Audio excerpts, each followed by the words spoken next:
El govern repeteix sovint que el nostre país ho té tot perquè li vagi bé, que hem de sortir a recuperar el lideratge econòmic i que estem en un moment complex en el món, en el que Europa necessita guanyar capacitats tecnològiques i sobirania tecnològica front als Estats Units i la Xina, i avui presentem aquest nou satèl·lit que llançarem el mes d'octubre a l'espai, fet 100% amb tecnologia catalana. Agrair tant a l'equip d'Open Cosmos com a l'equip d'Idoscat per haver liderat aquesta iniciativa.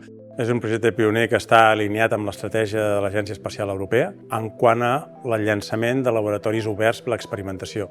I quan dic obert em refereixo que pot estar obert a grups de recerca universitaris, a grups de recerca de diferents empreses del sector privat o inclús, evidentment, per Idoscat, per la pròpia recerca que estem desenvolupant.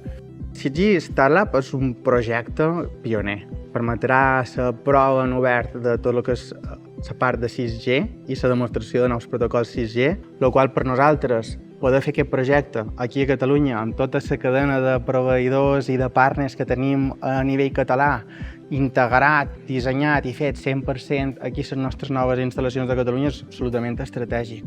El satèl·lit és un 6U de tamany, diguéssim, en volum. Moltes vegades nosaltres diem que és estil caixa de sabates. En aquest petit espai hem d'encabir tot el que és necessari perquè el satèl·lit mantingui les seves operacions durant 2-3 anys, que és una mica la vida útil objectiu que tindrà.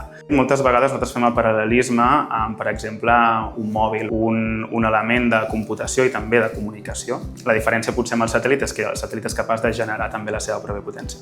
Normalment els satèl·lits tenen dues parts molt diferenciades. Una és el bus, que és el satèl·lit en si, que és el que porta tota l'aviònica necessària per volar.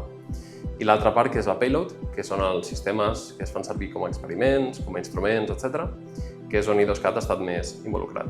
La intenció del nostre satèl·lit és poder funcionar com un laboratori en òrbita, en el qual empreses catalanes i empreses que estiguin interessades poden córrer experiments en el nostre satèl·lit i es poden avançar la investigació d'aquestes xarxes noves de sexta generació.